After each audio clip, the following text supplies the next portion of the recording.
नमस्कार, जय हिंद, सलाम दोस्तों। मैं हूं आपका साथी जेमी ऑल्टर। कैसे हैं आप सब?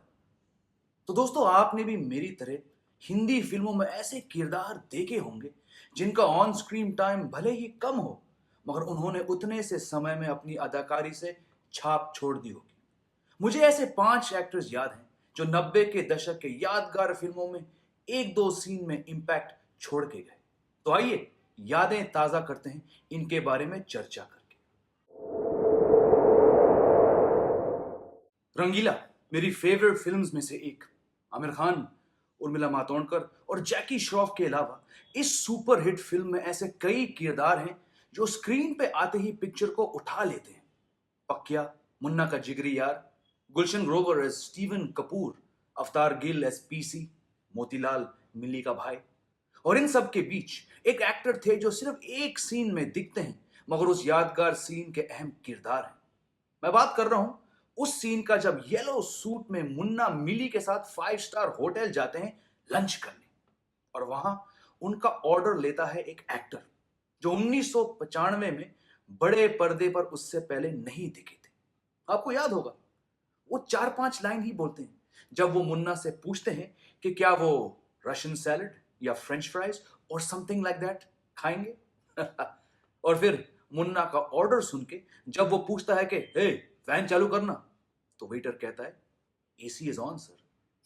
मुझे बहुत हंसी आई पहली बार। वाकई में कमाल का सीन है और मैं उस एक्टर का चेहरा नहीं भूल सका तब से।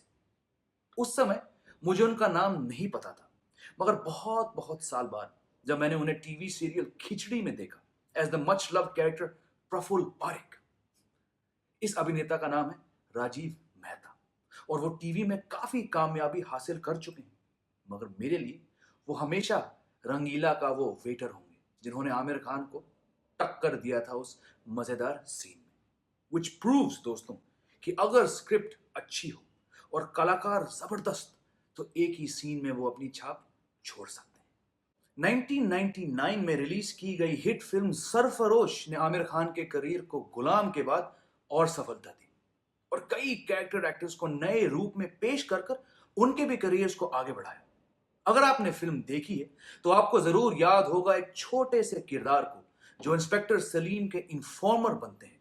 फटका नाम है उनका और वो मुंबई के रेड लाइट एरिया में घूमते दिखते हैं। और फटका जब स्क्रीन पे दिखते हैं तो वो सफेद कपड़े के रुमाल को घुमाते हुए गाते हैं आसमां में टनना लाखों तारे टनना। याद आया ना?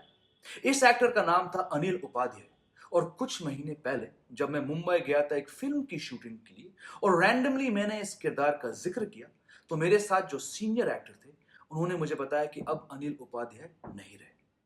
दरअसल अनिल उपाध्याय मुंबई के एक बेहतरीन स्टेज आर्टिस्ट थे जिन्हें बड़े पर्दे पे ज्यादा मौके नहीं मिले, मगर मेरे लिए इनका वो इन्फॉर्मर वाला रोल एज फटका यादगार है। और एक एग्जाम्पल है कि रोल भले ही छोटा हो मगर सही अदाकारी से वो व्यूअर्स के मन में समा जाता है। महेश भट्ट की सुपरहिट फिल्म आशिकी की ओपनिंग टाइटल सीक्वेंस में जिस महफिल में हीरो राहुल रॉय गाते हैं उसमें से एक टेबल पे विस्की पीते हुए दिखते हैं एक किरदार जो कुमार शानू की आवाज सुनते ही अपने ख्यालों की दुनिया से तुरंत निकलकर मंच की तरफ देखते हैं और कुछ ही पल बाद जाम का ग्लास राहुल रॉय की तरफ टिप करते हैं इन अप्रिशिएशन ऑफ हिज वॉइस। इसके बाद ये किरदार सिर्फ एक सीन में दिखते हैं, गाना अब तेरे बिन के बीच, जब वो 5 स्टार होटल की सीढ़ियों से उतरते समय राहुल रॉय से कहते हैं इस नाचीज को बशीर खान कहते हैं। सुपर कैसेट्स इंडस्ट्रीज की तरफ से मेरा काम है नए कलाकारों को रास्ता दिखाना। आओ मेरे साथ, मैं तुम्हें तुम्हारी जायज मकाम तक पहुंचाऊंगा। और इस एक डायलॉग के बाद राहुल रॉय का किरदार म्यूजिक इंडस्ट्री का नया सुपरस्टार बन जाता है। मुझे याद है बचपन में अपने पिताजी के साथ जब आशिकी का ट्रायल शो देखा था तो उस एक किरदार के एक डायलॉग मेरे जहन में बस गया कि यार ये है कौन और ज्यादा फिल्मों में क्यों नहीं दिखते। इस एक्टर का नाम असलियत में भी बशीर खान है और आशिकी के अलावा ये मशहूर दूरदर्शन टीवी सीरियल रामायण में दिखे अंगद के किरदार में और उसके बाद महाभारत में एज सत्यकी। और शायद बशीर खान की आखिरी फिल्म रोल आया महेश भट्ट की प्रोडक्शन चाहत में जिसमें ये एक हॉस्पिटल के मरीज के रूप में दिखते हैं। जब अनुपम खेर हॉस्पिटल वार्ड में एंटर होते हैं तो आदाब करते हुए बशीर खान कहते हैं, आइए हुजूर, खादिम को बशीर खान कहते हैं। इसके अलावा मैंने उन्हें कहीं नहीं देखा, मगर मेरे लिए बशीर खान का वो आशिकी डायलॉग हमेशा याद रहेगा। कल्ट कॉमेडी अंदाज अपना अपना में कई एक्टर्स हैं जो एक आध सीन में अपनी पहचान खूबसूरती से दिखा गए, और मेरे लिए सबसे मजेदार हैं बाबूलाल, जो देवन वर्मा के किरदार मुरली मनोहर के हेयर सैलून में नाई का काम करते हैं। ये पहली बार दिखते हैं उस ऐतिहासिक सीन में जब देवन वर्मा और आमिर खान की नोक झोंक शुरू होती है, और फिर जब मुरली सेठ उन्हें अपनी दुकान के बाहर देख उन्हें नमक हराम कहते हैं, और फिर बाबूलाल उनसे कहते हैं कि नहीं मालिक, अपना धंधा नहीं, आप ही का धंधा कर रहा हूं, जब से अमर बाबू ने हमें दुकान से बाहर ढकेल दिया। बढ़िया सीन है ये भी। और फिर तीसरा और आखिरी बार जब दोबारा मुरली सेठ उन्हें पेड़ के नीचे देखते हैं और शाबाशी देते हैं, मगर इस बार बाबूलाल सेठ को बताते हैं कि वो उनकी नहीं, खुद का धंधा चला रहे हैं, क्योंकि अमर बाबू ने दुकान बेच डाली। In a film full of hilarious scenes and characters, इस एक्टर ने अपनी छाप छोड़ दी। इस कलाकार का नाम है संजय बत्रा, और मजे की बात यह है कि अंदाज अपना अपना में ये एक और रूप में दिखते हैं उस सीन में जब आमिर खान ईरानी कैफे में जाते हैं और कुछ ग्राहक अखबार पढ़ रहे हैं और रवीना बजाज के इंडिया आने की खबर बताते हैं।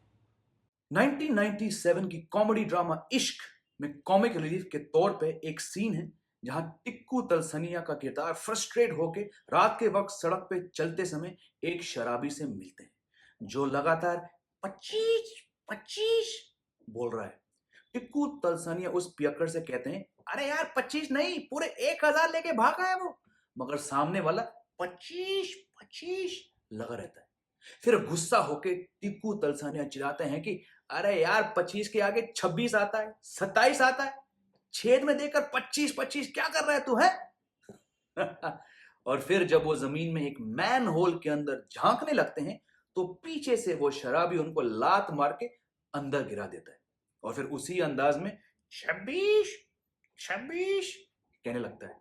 काफी फनी सीन है ये, जिसका ओवरऑल फिल्म से कोई ताल्लुक नहीं है, सिवाय ऑडियंस को थोड़ा हंसाए, जैसे कि उन दिनों की फिल्मों में अक्सर होता था। खैर, ये सीन अगर यादगार आज भी है तो वो उस एक्टर के कारण है जिन्होंने दर्शकों को लेजेंडरी कॉमेडियन केशव मुखर्जी की याद दिलाई। मैंने काफी सर्च किया, मगर इस एक्टर का नाम नहीं मिला। आप में से किसी को पता है तो कमेंट कर दीजिए। चलिए, इजाजत दीजिए, चलता हूं। अगर आपको वीडियो अच्छा लगा तो प्लीज लाइक और शेयर कर दीजिए, और अगर मेरे इस चैनल को सब्सक्राइब नहीं किया अब तक तो सोच क्या रहे हो मेरे दोस्त। अगली मुलाकात तक ख्याल रखें। Good bye for now.